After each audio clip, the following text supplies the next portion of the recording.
สบายดีทุกคนพอกันอีกตามเคยเนาะยังอยู่หอพิพิธภัณฑ์ศิลปะลาวฮอดเด้อนี่นะมาฮอดมาถึงแล้วอันนี้จะเป็นทางเข้าเนาะทางเข้าก็จะบ่มีอันห้างห้านหลายมีทางส่วนหลายจะเป็นห้านขายอุปกรณ์หลายกว่าเลี้ยวอยู่เบื้องขวาเลยอยู่เบื้องขวามือนี่จะมีห้างห้านน้อยๆแล้วก็เข้าหอมตัวนี้เลยหอมโฮงสีเข้าไปในนี้เลยอันนี้จะเป็นหอมทางเข้านะก็ทางดีได้ทุกคนทางจะเป็นทางปูยางหรือบ่ได้ปูซีมังทางปูยางเรียบดีบ่มีขุมมีบวกหยังมีแต่ขุมบวกแต่หอมน้อยๆหอมหมู่บ้านหอมเฮือนเขาเจ้าซื้อที่เป็นขุมเป็นบวกเข้ามาในนี่ก็บ่มีห้างบ่มีห้านหลายเอาขี่เข้าไปสูดอันนี้จะเป็นห้านเบียร์นะห้านเบียร์ไฮเนเกนเข้าไปแล้วก็จะเป็นอันขี่เข้าไปสูดแล้วเลี้ยวซ้ายเข้าไปแล้วก็จะแมนอันนี้แมนเลยนี่เป็นเดินกว้างๆนี่จะไปบอนจอดรถหันหัวช่วงนี้หันเปื้อนหลายช่วงเดือน6ค่อยมาตอนช่วงเดือน6นี่บอนจอดรถนี่จะเป็นบวกน้ำนะพอฝนตกเพราะว่าเขาจะบ่ทันได้ปูอันบอนจอดรถเถื่อมีแต่เขาจะเอาขี้ทรายขี้ดินแห่ให้นำมาถมซื่อๆแล้วก็กวาดให้มันเรียบซื่อๆแต่เขาเจ้ายังบ่ได้ปูบางเทื่อเขาอาจจะเฮ็ดดีกว่านี้กลับมาเทื่อหน้าเขาอาจจะเฮ็ดดีกว่านี้เนาะไปเบิ่งอันคาปี้ว่าทางเข้าคาปี้ก่อนสิเข้าไปหันต้องเสียเท่าใดจังใดเนาะมีอันพนักงานอยู่ข้างหน้าเขาเจ้าตอนรับอยู่ข้างหน้าแล้วก็มีแต่ไปซื้อปี้อยู่บนทางเข้าก็เข้าไปเลยตอนนี้จอดรถแล้วกำลังจะย่างเข้าไปแต่ทางก็จะเปื้อนๆหน่อยนึง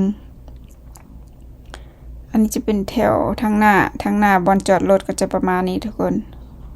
จะเป็นขุมเป็นบวกกันห้ามใส่เกือบอียองมาเด้อคันใส่เกือบอันนั้นมาแล้วหัวเปื้อนรถบอนขายปี้จะอยู่เบื้องขวามือก็ไปหอมน้อยๆนั่นก็ไปถามปี้ก็ราคาก็โอเคอยู่ได้เขาเจ้าขึ้นราคาแล้วอันแม่ค่อยว่าตะกี้เรามาหันเท่าไหร่บุแต่ว่าหัวขึ้นราคา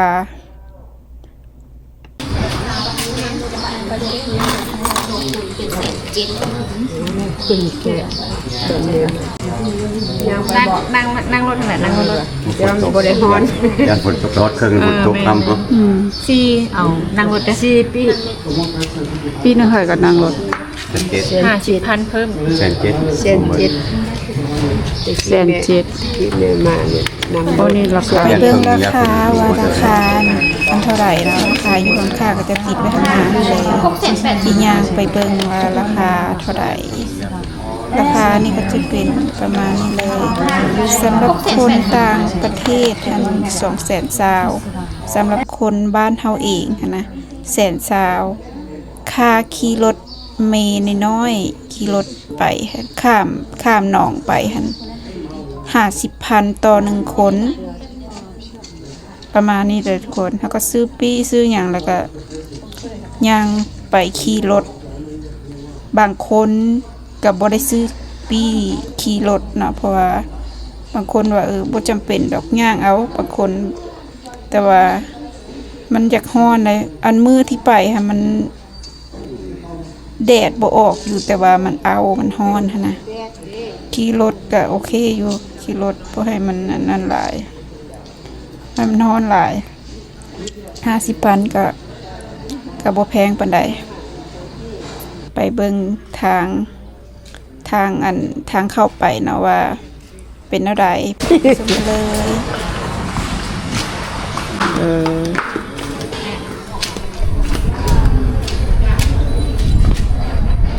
ย่างเข้ามาแล้วเอาปี้ให้กับเจ้าเอาปี้ให้พนักงาน พนักงานก็จะให้เข้าไปหอมน้อยๆหันก็ย่างข้ามไปเนาะจะมีเล็กกันดอกคันบ่มีปี้มีหยังเขาก็บ่ให้ผ่าน แต่ก็จะให้ไปขี่รถเมล์น้อยข้ามมันหนอง แจ้งปี้และย่างเข้ามาหลังจากย่างเข้ามาแล้วก็ถ่ายอยู่บนนี้ถ้าหากว่ารถเมล์บ่เต็มก็ขึ้นได้เลยเนาะรถเมล์คันหนึ่งสามารถนั่งได้8 คน ถ้าหากว่าเต็มแล้วก็รอถ่าคันใหม่จะขี่ตัดคันนี้ไปเลย ตอนแม่มา ขี่รถรถกลางฝนซ้ำหัวตายได้อ๋อก็ยังไง โอ้เข้าทางนี้นี่รถขี่รถนะบัดย่างทางไหนล่ะ บางคนมาย่างไปนี่เด้ โอ้ย่างจะชิ้นดีหว่าโอ้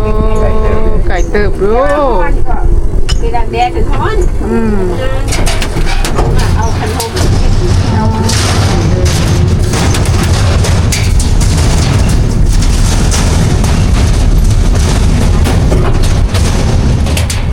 งัวครับ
ได้หักแล้วหมดแล้ว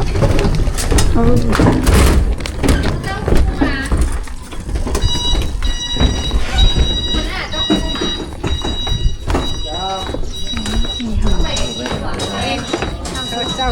อ้เศร้าสุด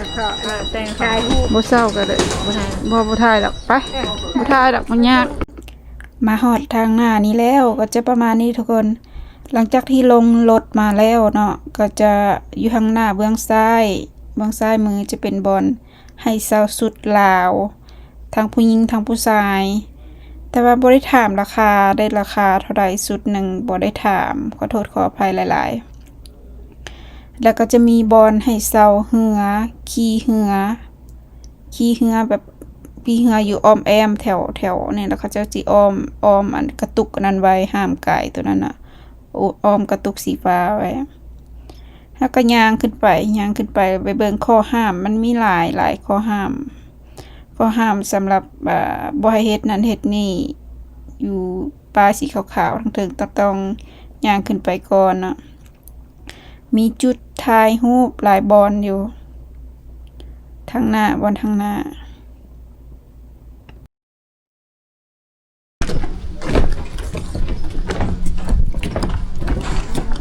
ผู้อยู่ที่มึงเดียวกัน ตกเจอเข้ามาก็จะมี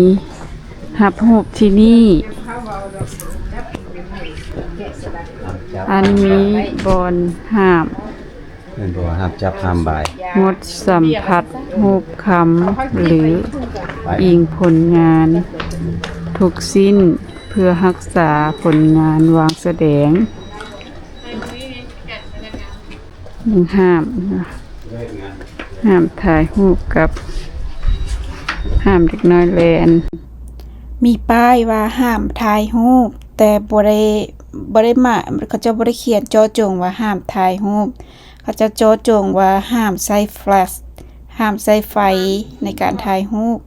แล้วก็ห้ามบ่ให้เอาขาตั้งกล้องเข้าไปบ่ให้เซลฟี่เขาบอกจังซั่นแต่บ่ได้หมายความว่าห้ามถ่ายคลิปวิดีโอเขาจะบ่ได้ว่าจังซั่นเพราะฉะนั้นเราก็สามารถถ่ายได้เนาะข้อยก็จะถ่าย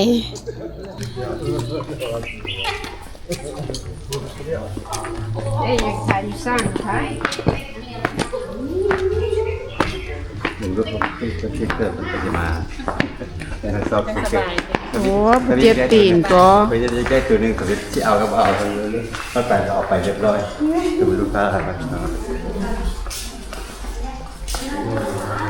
ตัวนี้มันนุ่มดีเพิ่นมันเนี่ย เกือบยางเฉพาะ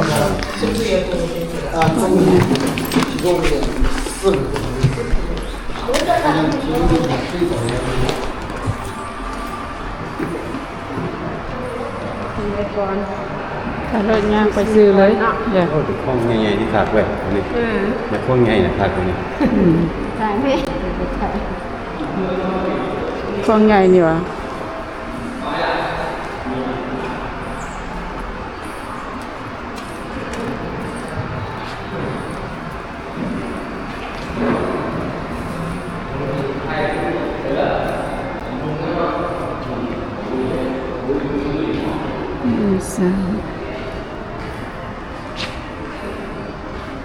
perfect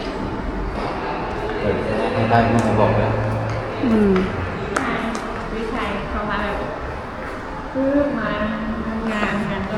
Yeah, right.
มาเบิ่งห้องน้ำอยู่ พิพิธภัณฑ์ศิลปะลาว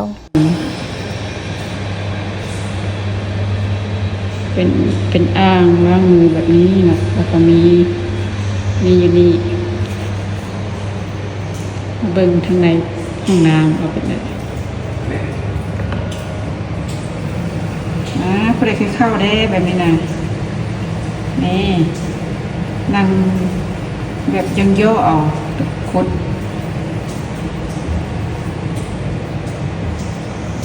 ก็จะทันสมัยขึ้นก่อนเก่า